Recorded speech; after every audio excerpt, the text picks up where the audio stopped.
Deus tem olhado com carinho em nosso favor. Deus tem nos socorrido. Tem socorrido a nação e eu sei que Ele tem ouvido a sua prece. E tem abençoado a vida de muitas pessoas também através da sua vida. Queremos agradecer ao Senhor por toda a graça e bondade que nos tem trazido. Nós temos meditado aí no Apocalipse, o tema já está aí. Apocalipse de Alfa a Ômega, nós estamos do primeiro versículo ao último. Da primeira letra até a última. Já caminhamos bastante, já caminhamos o capítulo 1, né? Começamos agora mesmo, já encerramos o capítulo 1. Hoje nós estamos entrando no capítulo 2, é um capítulo das cartas que são enviadas às igrejas. 7 igrejas da Ásia são mencionadas. 7 igrejas da Ásia que vão receber de primeira mão essa revelação de Deus com respeito a Cristo, e escrito por João, na revelar do Senhor, através de visões, de sonhos, expressando a glória de Cristo, ou do Cristo glorificado. E eu quero apenas lembrar aos irmãos, que nós já estudamos essas cartas aqui, quando a igreja fez 60 anos. Então, alguns anos atrás, 7 anos atrás, nós estivemos meditando sobre cada uma delas, das 7. Falamos, trazemos a mensagem de Deus à igreja, dando a vocês a possibilidade de refletir versículo por versículo nessas cartas. Nesse período, nesse tempo de reflexão do Apocalipse, nós não vamos fazer assim. Nós vamos passar por elas, mas não vamos passar uma a cada noite, uma para cada sermão. Hoje mesmo eu separei a reflexão junto a 3 cartas, a 3 igrejas, que eu quero compartilhar com você, destacando alguns aspectos especiais para nós, no revelar de Deus a João e a igreja. Quando o Senhor escreve as cartas às igrejas, Ele escreve porque Ele quer comunicar algo especial a cada igreja. Ele tem uma palavra diferenciada para cada igreja da Ásia, para cada uma dessas 7 igrejas da Ásia. E a certeza que nós temos é que quando Deus fala à igreja da Ásia, Ele fala também, Ele escreve também uma carta para a igreja de hoje, para a Igreja Presbiteriana de São José, para a Igreja Presbiteriana do Brasil, que celebra os seus 162 anos de existência na nossa pátria, na nossa nação, para você que é a Igreja de Cristo, que celebra a graça de Deus na sua vida, que adora o Senhor com o seu viver, que serve os propósitos de Deus junto à sua seara, com dons e talentos que do Senhor você tem recebido, vivendo as possibilidades de cooperar com o reino de Deus a partir da sua vida. Cada membro do corpo é importante. E saiba que aquilo que você tem feito, a forma como você tem vivido e testemunhado da fé, é importante. E é preciso que você faça de forma positiva, de forma a glorificar o nome de Deus e a dar sustento à palavra de Deus nas suas ações, nas suas decisões, nas suas escolhas, nos seus princípios e valores, dentro de casa, fora de casa, com os amigos, junto aos vizinhos, dentro da igreja, especialmente fora da igreja, fora os portões do templo, onde somos desafiados a dar sustento à nossa fé e a expressar de verdade o nosso amor ao Senhor, diante das circunstâncias difíceis, adversas, que às vezes nós enfrentamos por aí, com o nosso viver, aonde temos ido e naquilo que temos nos envolvido. Então, as cartas à igreja. Quero lembrar com vocês algumas verdades, para avaliarmos que tipo de igreja eu tenho sido. Que tipo de igreja tem sido a Igreja Presbiteriana de São José? Que tipo de igreja tem sido a Igreja Presbiteriana do Brasil? Quando o Senhor escreve as cartas, Ele expressa, e nós vamos verificar isso, você pode abrir aí a sua Bíblia em Apocalipse capítulo 2, você vai poder ir observando o quê? Que o Senhor, de fato, aponta as características de cada igreja. Como elas são, o que elas têm passado, como elas têm se comportado. Quais são seus pontos fortes? Aquilo que Deus olha, contempla e louva. Quais são seus pontos fracos? Aquilo que Deus olha e exorta a mudança. a conversões. E aí nós vamos ver que Deus tem algo a dizer ao coração e à vida dessas igrejas, e é claro, tem algo a dizer ao nosso coração. As cartas vão sempre começar assim: conheço as tuas obras.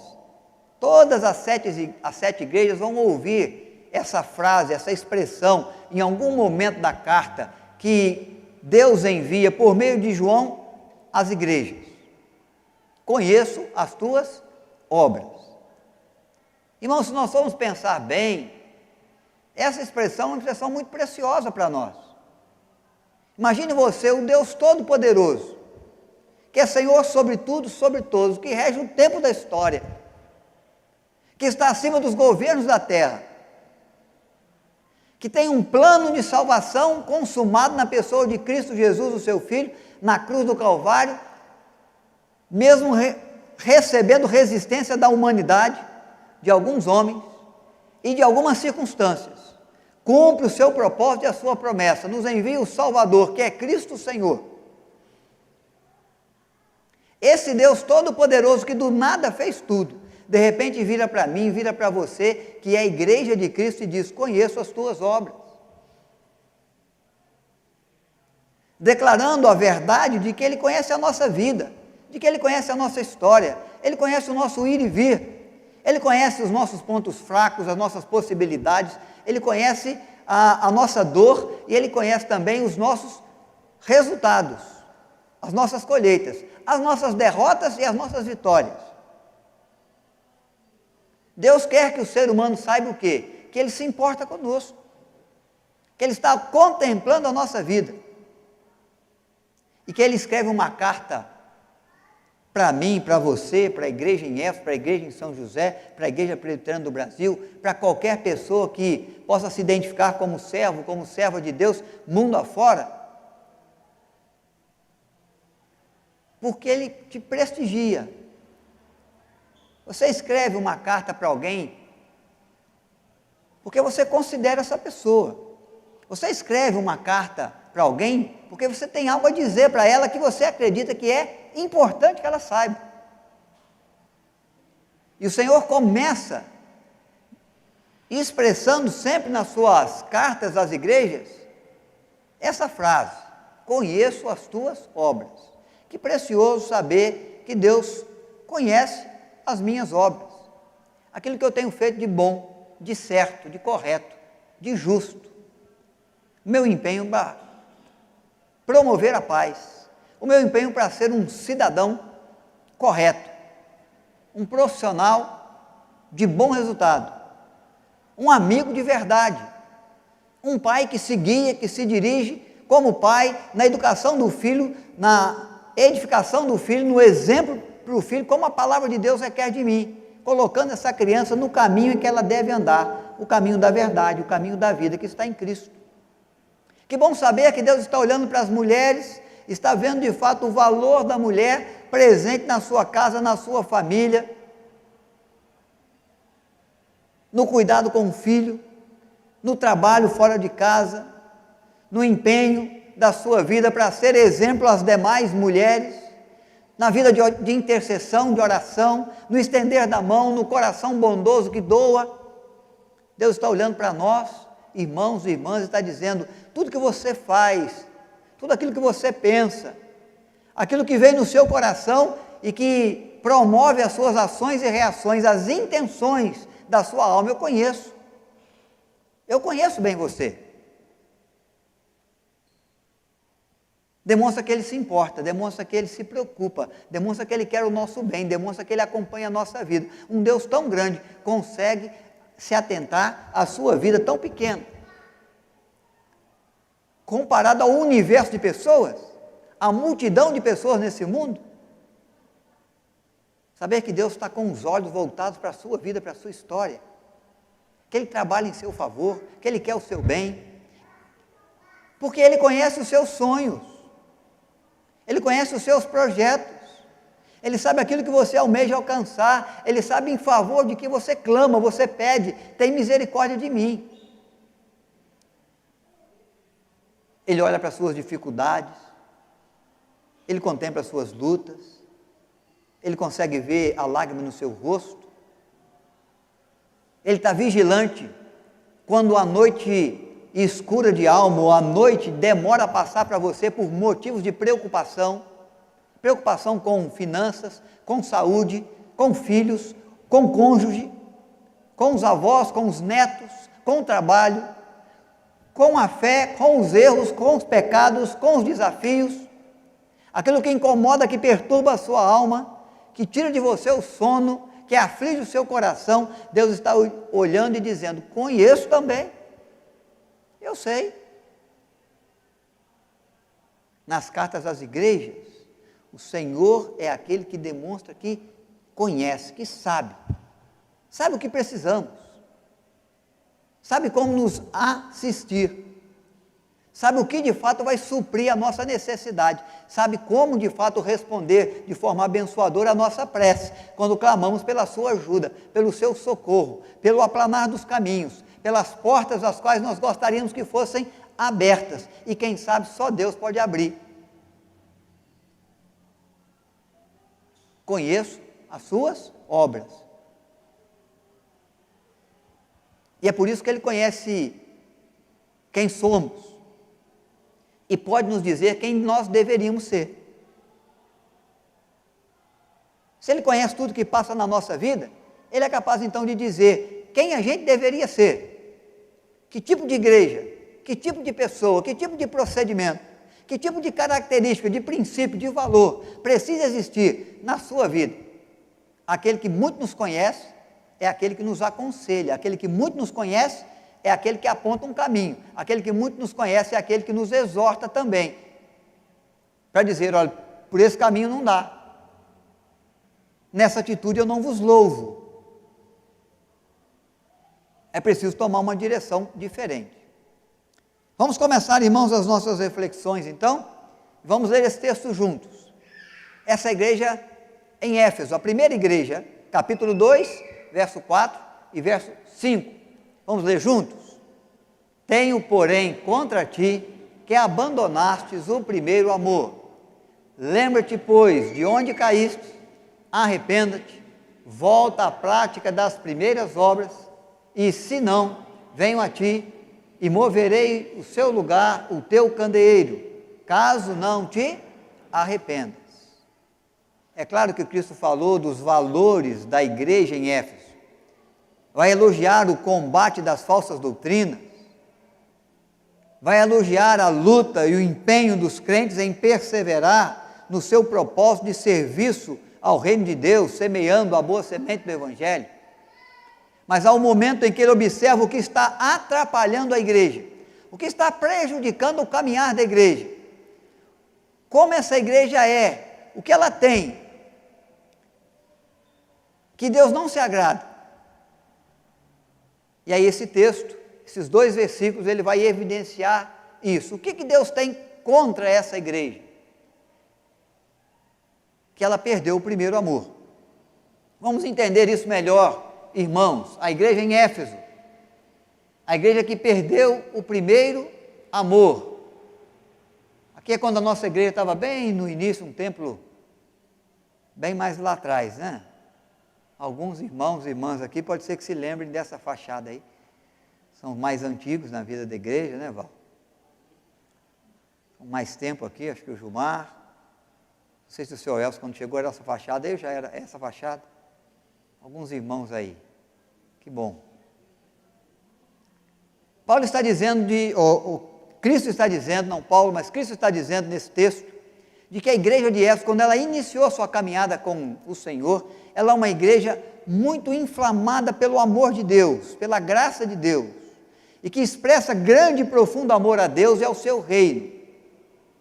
Mas que com o passar do tempo, alguma coisa aconteceu, algum erro ela cometeu, algum pecado entrou, que foi fazendo com que ela perdesse esse entusiasmo, o entusiasmo daquele recém-convertido, que conhece o Evangelho, e que quer conhecer mais, e quer saber mais, e que lê a Bíblia muitas vezes durante o dia,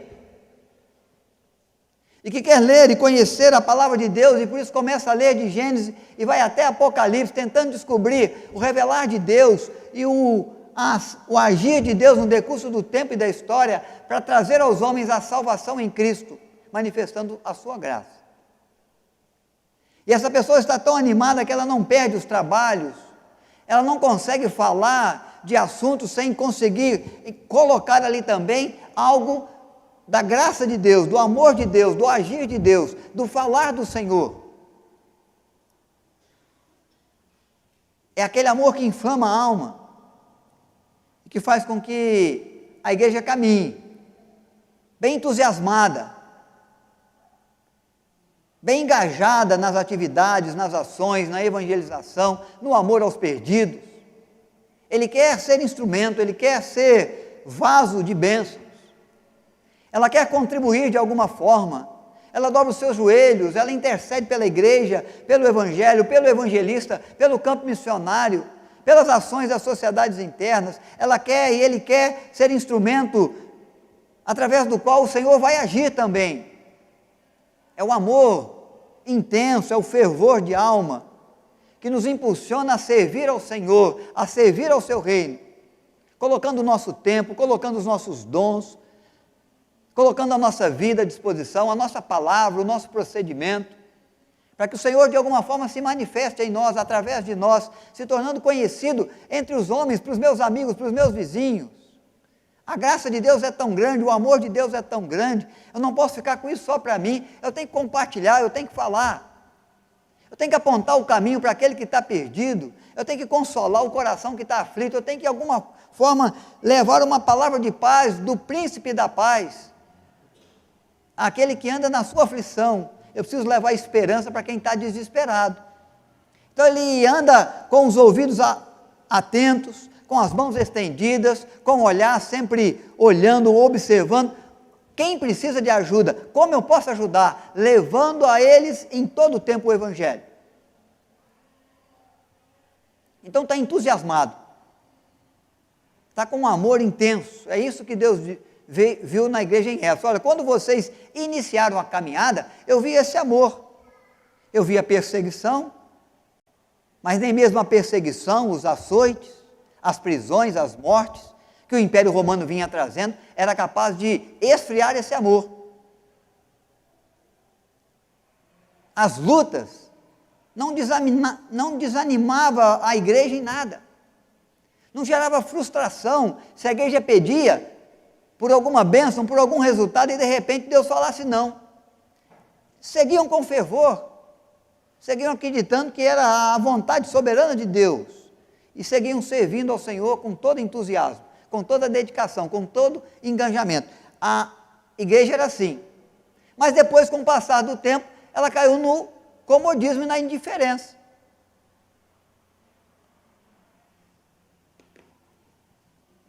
O texto diz, olha, algo na caminhada aconteceu e você começou a se acomodar, a esfriar o seu amor, a perder o seu entusiasmo, a deixar com que outras coisas tomassem a prioridade, que outros princípios viessem a ser os seus princípios, os seus valores, às vezes até princípios e valores fora do propósito de Deus. Alguma coisa aconteceu, que o seu entusiasmo se perdeu no caminho. No texto que nós lemos, na carta escrita por João, no revelar de Deus à igreja, Deus está certo do que é. Ele falou assim, alguma atitude pecaminosa. Olha aonde caístes, aonde aconteceu o erro. Em que momento da história, em que momento da vida, você perdeu o entusiasmo? Porque você está fazendo hoje pior do que fazia antes. Você está amando hoje menos do que já amou. Você está contribuindo hoje menos do que já contribuiu. Você está menos engajado, menos engajada do que você já esteve um dia. Alguma coisa aconteceu e você vai se acomodando e vai ficando indiferente com respeito ao amor, com respeito ao propósito de Deus, com respeito à missão de ser crente, o propósito de fazer discípulo, o desejo de ajudar as pessoas, levando a elas o amor de Deus, a graça de Deus, através das suas ações, da sua compaixão, do seu carinho. Você já esteve envolvido em mais atividades do reino de Deus e agora você está se envolvendo cada vez menos. E aí a exortação, a palavra daquele que nos conhece é: observa o seu procedimento, observa a sua caminhada de fé, identifica aí quando, onde isso aconteceu na história, por que aconteceu, corrige essas coisas e volta ao teu primeiro amor. Retoma o teu entusiasmo, retoma o teu propósito de fazer o melhor, de fazer mais, de fazer bem feito, de fazer pelo reino de Deus, de fazer buscando o reino de Deus em primeiro lugar, de fazer com a dedicação que você pode dar, de fazer pelo Senhor o seu melhor, fazer com amor, fazer com carinho, porque quem faz com amor, não importa se o tempo passa um pouquinho mais, não importa se exige um pouco mais de sacrifício, de esforço, se para aquela ação, para aquela missão, para aquele propósito, você vai ter que parar uma tarefa sua, para poder dar uma atenção dentro do propósito de Deus àquele que está perdido, àquele que precisa de paz, àquele que necessita de socorro, de auxílio, e você vai ser a mão de Deus, o ouvido de Deus, o socorro de Deus, a luz de Deus, o conselho de Deus para essa vida. Então a orientação é: olha, observando a sua história, a história da igreja, eu vi que essa igreja já foi muito mais engajada, muito mais comprometida, muito mais pronta, muito mais dedicada, muito mais fervorosa no seu amor ao Senhor. Olha onde caístes e arrependa-te. Porque senão eu venho e tiro a vossa luz, e tiro a vossa possibilidade de iluminar as trevas. Tiro de vós o vosso candeeiro. Nós não temos luz própria, nós recebemos a luz de Cristo. Se Ele deixar de brilhar na nossa vida, nós deixamos de ser luz de Deus aos homens. Se Ele deixar de iluminar o nosso caminho, iluminar o nosso coração, despertar em nós o entusiasmo para com o propósito de Deus.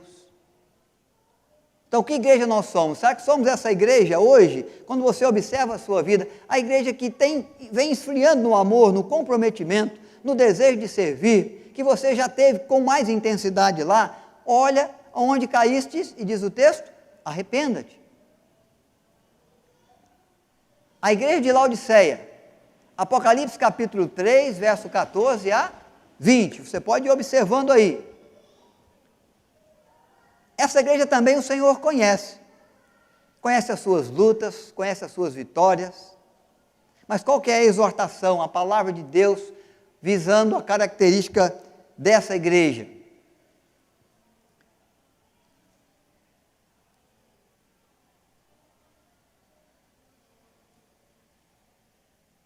Acho que agora parou aqui.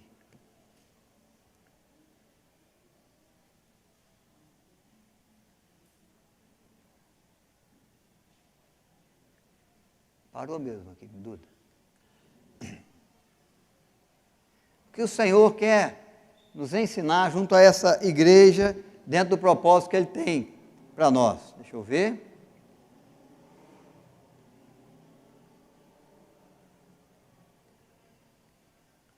Agora está indo. Aí. Ele observa uma igreja que age conforme lhe é conveniente.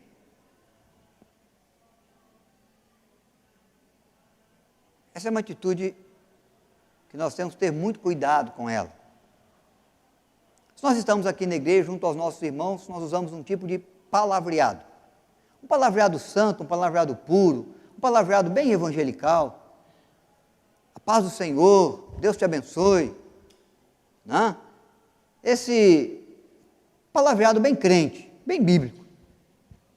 Quando nós saímos do portão da igreja para fora, nós começamos a xingar, a falar palavrão, a usar um palavreado chulo, baixo, que agride as pessoas. Um palavreado aqui é o palavreado da verdade. Afinal de contas, eu estou na igreja, eu estou com os irmãos, eu tenho que viver a verdade. E o palavreado lá fora, para me lucrar melhor nos meus negócios, é o palavreado da mentira, do engano. Às vezes eu não minto, mas eu escondo a verdade. É uma mentira. Então, quando Deus contempla a igreja de Laodiceia, Ele contempla uma igreja que se acha rica. Tem bons membros, tem bons líderes, estão bem colocados na sociedade, gente que tem boa casa, gente que tem boa fala, gente que tem boa formação, gente que se coloca diante de Deus, que canta, que tem um bom louvor, um bom grupo de louvor, um bom templo, um bom culto. E aí a igreja olha e contempla e fala assim, nós somos abastados, nós estamos numa cidade bem promissora e nós representamos bem o Evangelho de Cristo aqui. Mas quando Deus olha e contempla de fato a sinceridade, o profundo do coração e da alma, Ele vê que não é isso, Ele vê que é uma igreja pobre. E uma das coisas que leva essa igreja ao sentimento a característica de pobreza, é viver dentro daquilo que lhe é conveniente. Quando eu estou com os meus irmãos, eu sou crente, quando eu estou com os meus amigos, eu sou amigo. Para o que deve é para fazer o que tiver que ser feito. Quando eu estou na igreja, quando eu estou diante da Bíblia, quando eu dobro o meu joelho, eu sou um cristão, uma cristã. Quando eu estou nos meus negócios, o que vale é lucrar, o que vale é ganhar dinheiro. Afinal de contas, do dinheiro eu dou o meu dízimo também, faço as minhas ofertas. Então eu vou fazer de tudo que for preciso para ganhar dinheiro. Então é o viver conveniente. Na terra de sapo ele pula, na terra de cobra ele rasteja. Não tem um ditado assim? Os crentes de Laodiceia eram mais ou menos assim. No templo eles se apresentavam como santos. Na vida deles comuns, do dia a dia, eles se apresentavam como eles achavam que deveria ser. No que fosse mais conveniente. Que não os desafiasse muito. Que não pedisse deles muitas explicações. Que não existe muito esforço para manter os princípios, os valores da fé cristã. Para não ser açoitado pelo império, para não ser preso, para não ver os filhos mortos. Existe uma boa causa aí. Então nem sempre eles sustentavam na vida o evangelho que eles diziam ter na igreja. É o viver da conveniência. O que conduziu a igreja à contaminação no histórico da igreja, quando cessa o Império Romano de perseguir a igreja, no tempo de Constantino, depois de 303 da era cristã, é o vir para a igreja por conveniência. Porque o que acontecia antes? Nós tínhamos uma igreja perseguida de morte, de açoites, pelo Império Romano, que dizia, não queremos cristãos aqui. Quem professar a fé em Jesus e não a César, porque muitos imperadores apregoaram para si o título de Deus, montaram os templos de culto ao imperador, por isso o cristianismo era perseguido, com açoites e morte, e o cristão que quisesse sustentar a sua fé em Jesus, poderia passar por isso, teria que enfrentar essa pressão do Império Romano. Então as conversões eram genuínas. Quem falava a verdade dentro da igreja, falava fora. Quem falava que era cristão aqui dentro, vivia o cristianismo lá fora. Ninguém queria colocar a cabeça na guilhotina de Roma à toa. Falar que é cristão pelo simples fato de achar bonito ser cristão, porque o meu pai agora é do cristianismo. Porque os cristãos têm uma vida que atrai a atenção pelo procedimento. Eu vou falar que eu sou cristão, que eu faço parte desse grupo, para ter o Império Romano no meu calcanhar, no calcanhar da minha família, na pressão sobre a minha vida, de jeito nenhum. Quando o imperador romano coligou Império Romano e cristianismo, dizendo agora o cristianismo vai ser a religião do Império Romano, muitos vieram para a igreja por conveniência. Eu não quero o império no meu calcanhar. Como eu não queria antes e por isso eu não era cristão, agora eu não quero. E vou dizer que eu sou. E vou dizer que essa é a minha fé. E vou frequentar os templos. E a igreja entrou num caminho de corrupção grandiosa, que culminou na necessidade da reforma protestante em 1517. Porque a conveniência é o sentimento que corrompe. Quando eu quero parecer ser uma pessoa boa para todo mundo, eu vou ter que ser de um jeito para uns e de outro jeito para outros. Em alguns lugares eu vou ter que pular, em outros lugares eu vou ter que rastejar. Vou mudar minha conduta, vou mudar meu falar, vou mudar meu procedimento, vou mudar meus princípios, meus valores. Vou negociar isso de acordo com o grupo que eu estou, de acordo com as circunstâncias que eu enfrento. Para que as coisas fiquem cada vez mais fáceis para mim. mas convenientes para mim. Então, o Senhor Jesus viu na igreja de Laodiceia a conveniência na vida dos crentes. Nem sempre o não deles era não mesmo. Nem sempre o sim deles, como promessa diante de Deus, era sim. Dependendo do momento, o não virava sim, o sim virava não. E Deus ia entender isso tudo, porque de fato nós somos pecadores e falhos.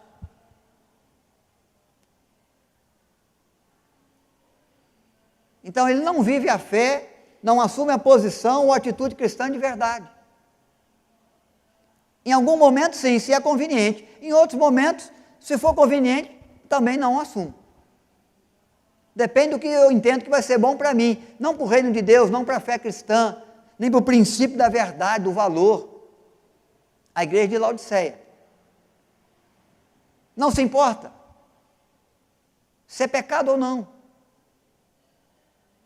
O ser humano, a sociedade, cada vez vai dando outros nomes para aquilo que nós chamamos de pecado.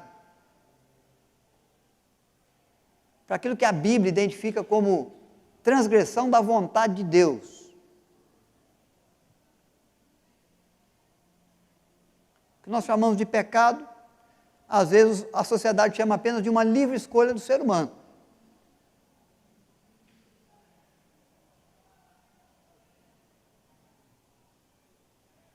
Nós já chamamos o homossexualismo de pecado, e sempre vamos chamar. Para a sociedade já foi uma doença, que tem que ser cuidada, que tem que ser olhada com carinho. Hoje é uma escolha comum que todo ser humano tem direito de fazer, faça na liberdade dele o que ele ou o que ela quiser. Então a igreja de Laodiceia era uma igreja mais ou menos assim. Tá bom, é pecado, mas Deus não é aquele que perdoa pecados? O ser humano já não é pecador mesmo? Então, mesmo seja pecado, eu vou fazer, depois eu peço perdão para Deus. Esquece o princípio de santidade, de proposta de vida santa, que o nosso Deus quer que, como igreja, nós busquemos, perseguindo a santidade, perseguindo, nos esforçando para alcançar, não nos esforçando para perder, não nos importando de perder. Não se importa se Deus agrada ou não, o importante é que para mim vai ser bom. Eu vou lucrar, eu vou ganhar mais no negócio, eu vou alcançar aquela promoção na empresa. E para alcançar aquilo lá, não importa o que eu tenho que fazer. Se eu tiver que pisar em alguém, se eu tiver que tirar do outro o direito que é dele ou dela, não tem problema. O que Deus identificava na igreja em Laodiceia é uma igreja vivendo pela conveniência. O que é melhor para mim? O que é mais conveniente para mim? Não importa se agrada a Deus ou não. Não importa se eu prejudico alguém. Se eu represento mal o nome de Deus. Se agora eu não estou querendo sustentar um princípio que a fé cristã pede de mim. Porque esse não é o momento. Porque se eu sustento, eu ganho açoites, eu ganho prisão, eu ganho morte. Então é melhor eu recuar. E garantir aquilo que eu sei que é bom para mim. Para essa igreja, irmãos, a palavra de Cristo é uma palavra dura. É uma palavra difícil da gente aceitar. Porque ele fala, vocês não são quentes, fervorosos, de amor a Deus, de empenho junto à sua fidelidade para o Senhor. Mas vocês também não são totalmente frios para dizer, nós não somos cristãos, nós temos outro princípio de fé, nós não acreditamos em Deus nem em Cristo. Pelo contrário, vocês são mornos. Vocês se dizem de Cristo, mas não sustentam o Evangelho de Cristo. É claro que essa cidade era uma cidade de águas termais, águas medicinais. Há todo um princípio de Cristo de usar essa figura aí do morno. Mas eu quero ver você tomar bem uma água morna. Então ele vai dizer, por que você não é frio nem é quente? Não é um chá que se dá para beber no tempo do frio, nem é uma aguinha fresca que dá para tomar no tempo do calor, né? Mas você é morno. Quando eu ponho uma água morna na boca, qual a vontade que eu tenho? De jogar para fora. É engraçado. Jesus não diz que eles não são cristãos. Diz que eles têm que reparar isso, que eles têm que corrigir isso, que a vida do cristianismo não é uma vida que condiz com conveniência nossa, mas com aquilo que agrada, que é o querer do nosso Deus e obediência a nós. Obedecer por amor àquele que nos amou primeiro, em gratidão, em reconhecimento por aquele que levou na cruz o peso do nosso pecado, da nossa culpa. Então vamos ler esses 2 versículos aí. O que Cristo estava dizendo com respeito a essa igreja quando contemplava as suas obras? Vamos lá? Assim, porque as morno e nem as quente, nem frio, estou a ponto de vomitar-te da minha boca. Pois dizes, sou rico e abastado, e não preciso de coisa alguma, e nem sabes que tu és infeliz, sim, miserável, pobre e nu. Uma igreja que se achava forte, pronta, uma igreja miserável, uma igreja pobre, uma igreja que se achava bem vestida, bem adornada, com uma boa aparência para a sociedade, está totalmente nu. Mostrando na sua vida os seus pecados, os seus erros, as suas falhas, a sua falácia, o seu engano. Porque está sustentando o que lhe é conveniente. Será que Deus quer que sejamos uma igreja que perde o amor, ou uma igreja que vive pela conveniência? A igreja de Esmirna, capítulo 2 de novo, verso 8 a 11. Deus espera que sejamos a igreja que sofre, que padece por causa do nome de Cristo, porque a igreja estava padecendo naquele tempo. Uma igreja sofredora, mas uma igreja de testemunho vivo, de testemunho claro da sua fé, de conversões genuínas, extraordinárias, de mudança de vida, por isso extraordinário.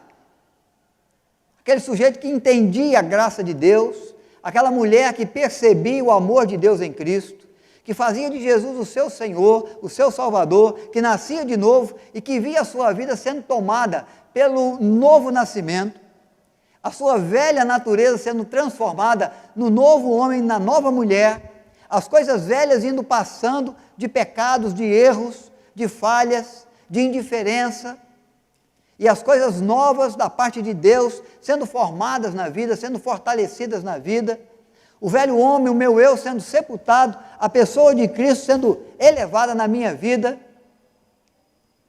como condiz aos cristãos, como João Batista expressou o seu desejo, importa que ele cresça agora e que eu diminua, o meu eu vai sendo mortificado para que viva Cristo em mim.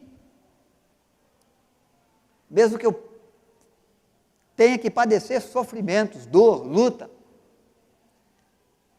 mas para sustentar na vida, na decisão, na escolha, na palavra,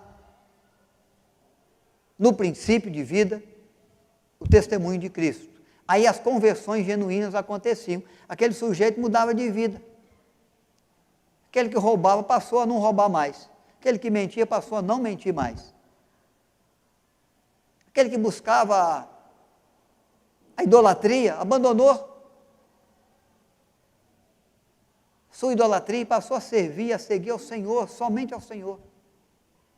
Aquele que achava que valia tudo para se alcançar aquilo que deseja, para chegar no objetivo, os fins justificam o meio, começou a perceber que não, os fins não justificam o meio, os fins têm que trilhar o caminho também da obediência a Deus, o caminho da paz, o caminho da justiça, o caminho mais difícil às vezes, o caminho mais demorado, mas é o caminho que Deus preparou para que andássemos nele, o caminho estreito.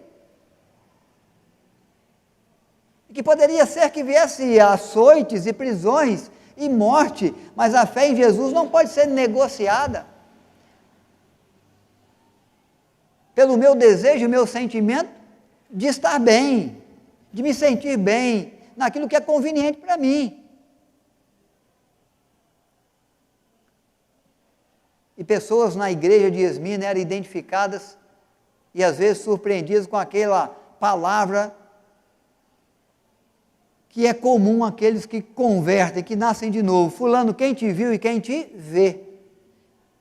Você mudou da água para o vinho. Você se tornou e tem se tornado uma pessoa melhor, um pai melhor, um cidadão melhor, um vizinho melhor, um amigo melhor. Porque não há indiferença sua para o Evangelho, para com o querer de Deus, para com o próximo. Sua vida mudou, sua vida está melhor, sua vida está mais abençoada, sua vida está mais abençoadora. A igreja do sofrimento. Porque quem ama, às vezes, sofre. Uma igreja que expressa amor ao Senhor e ao seu reino. Mesmo que tenha que dar a vida, mesmo que tenha que enfrentar os açoites. Que se preocupa em fazer o melhor, para a glória de Deus, para a edificação do corpo de Cristo. Para estender o reino de Deus a partir da sua vida. Que se sente honrada em sofrer pelo Evangelho. Muitos mártires de Esmirna, também em Éfeso, também em Laodiceia, na igreja de Cristo, lá ontem, hoje, glorificavam a Deus, no tempo da sua morte, no tempo da sua prisão, no tempo dos seus açoites, por poder sofrer por causa do nome daquele que deu vida por nós, o nome de Jesus. Se achando digno, perante Deus, Senhor, eu não sou digno de padecer sofrimentos por causa do meu mestre, mas eu vejo como uma honra, como um privilégio, poder sofrer um pouco por aquele que sofreu bastante, que derramou todo o seu sangue, que entregou o seu corpo, a sua alma para ser moída, que se entregou e se tornou malfeitor, sendo justo, por amor de mim. Eu poder fazer um pouco, retribuir um pouco do muito que eu recebi, é para mim honroso. A igreja de Esmirna é a igreja sofredora. É engraçado, irmãos, que nós queremos viver a vida da conveniência, porque na conveniência nós entendemos que a gente sofre menos. Mas a igreja que mais alegra, e a igreja que não tem aqui esse dizer de Cristo, tenho porém contra ti, é a igreja de Esmirna. É a igreja que sofre, é a igreja que dá testemunho, é a igreja que assume a sua missão, é a igreja que faz discípulos, é a igreja que enfrenta as lutas, que combate o bom combate, que enfrenta o pecado, que se dobra diante de Deus no coração contrito, que avalia a sua história e, quem sabe, percebe aonde pecou, aonde errou, e volta lá e corrige e segue o seu caminho, glorificando a Deus, se sentindo honrada por poder participar do projeto de Deus no mundo entre os homens. Porque Deus agora se manifesta através da igreja, da sua vida e da minha. Qual que é a atenção que eu quero que você tenha? Vamos ler esse texto aí. Conheço, vamos lá, a sua tribulação, a tua pobreza, mas tu és rico, e a blasfêmia dos que a si mesmos se declaram judeus e não são, sendo antes sinagogas de Satanás. Não temas as coisas que tens de sofrer, eis que o diabo está para lançar em prisões alguns dentre vós, para ser dispostos à prova, e tereis tribulações de 10 dias. Sê fiel até a morte, e dar-te-ei a coroa da vida. Para essa igreja há um proclamar de promessa. No enfrentar das lutas. E às vezes nós enfrentamos lutas. E Jesus falou que bem-aventurados sois, quando mentindo disserem todo o mal contra vós, e vos perseguirem, e vos lançarem nos tribunais aí da vida, por amor de mim, por amor do meu nome, podem se sentir felizes, bem-aventurados, porque há de Deus um galardão, há de Deus uma recompensa, há de Deus um agir precioso, para aqueles que exercem fidelidade à igreja, fidelidade ao Senhor, diante das circunstâncias da vida. O Senhor espera uma igreja fiel, mesmo debaixo do sofrimento, mesmo junto aos desafios, que a gente não arrede o pé, que a gente não viva pela conveniência, que a gente não deixe o amor esfriar. Se nós observarmos a palavra de Deus e refletirmos nela hoje, nós vamos perceber o seguinte, sem amor, é como um símbolo que retine. Primeira carta de Paulo aos Coríntios, capítulo 13, quando fala do amor como o dom supremo de Deus dado à igreja. Não podemos deixar perder o amor, irmãos, porque senão aquilo que a gente vai fazer é símbolo, é barulho solto no vento. Não vai ter significado não, vai passar. Vai ecoar um som aí, não vai servir de mais nada, ninguém vai se lembrar disso. Não podemos perder o nosso amor. Amor a Deus, amor ao reino, amor ao evangelho, amor à causa, à missão que Ele nos concedeu. A igreja em Éfeso, em algum momento, perdeu. Você tem perdido? Sem amor, nada adianta, diz o texto. Tem que ter amor. Tem que ser feito em amor. Se agirmos dentro da conveniência, nós vamos envergonhar o evangelho. É vergonha o evangelho. Porque nós não representamos bem o evangelho que cremos, que proclamamos. Porque queremos o que é bom para nós, mas não queremos cumprir a missão que Deus nos confiou. E quem se envergonhar de mim, disse Jesus, eu me envergonharei dele diante do meu Pai. Lucas 9, 26. Imaginou, você envergonha o evangelho no seu proceder, na sua palavra? E Cristo então se envergonha de você diante do Pai Celeste.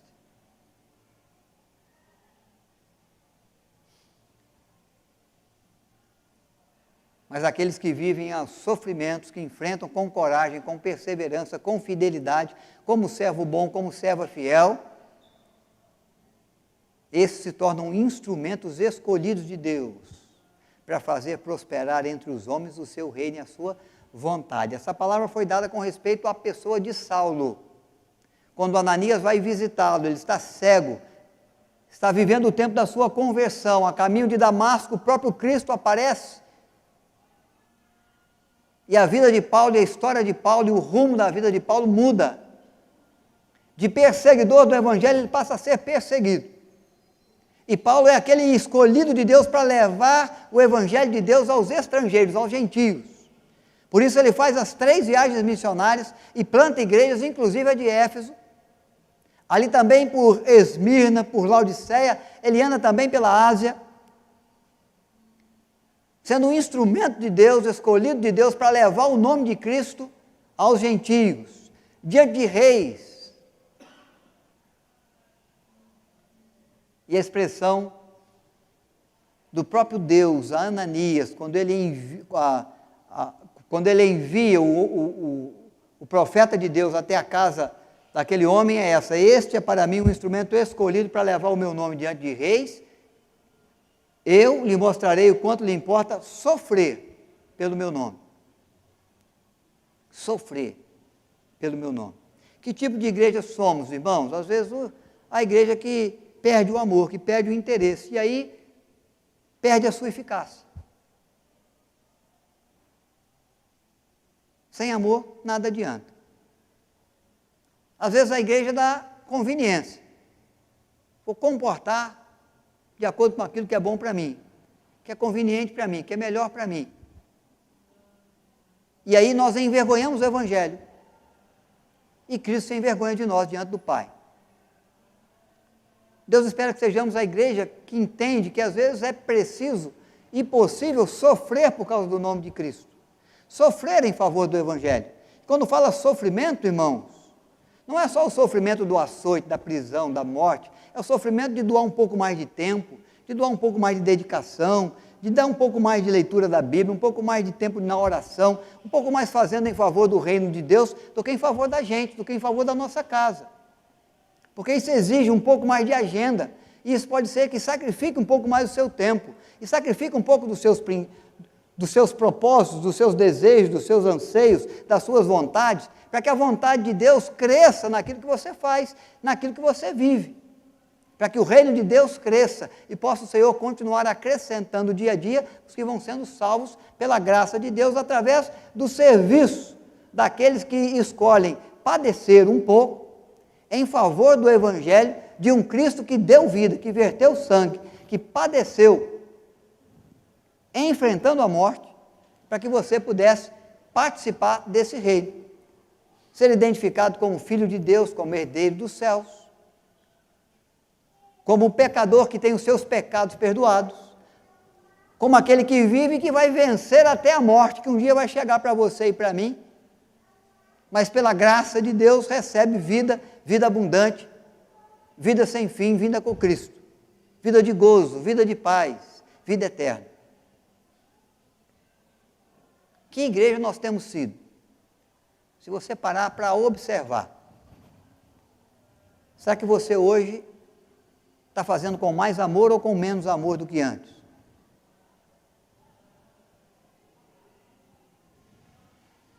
Olhe onde você caiu.